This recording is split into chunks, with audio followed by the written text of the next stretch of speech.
案件編號9413，被告騎羅羅涉嫌策劃722恐怖襲擊，造成人命傷亡。被告，你認唔認罪？我就算俾人打板，死都唔認罪。法官閣下，我冇嘢講啦。法官，我想傳召一個證人，你證明被告嘅惡意舉動。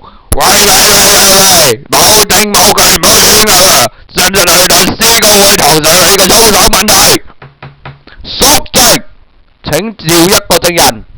佢話騎羅羅啊，佢想將個 LCD 芒據為己有，但係因為攞唔到，所以就策劃咗722恐怖襲擊啦。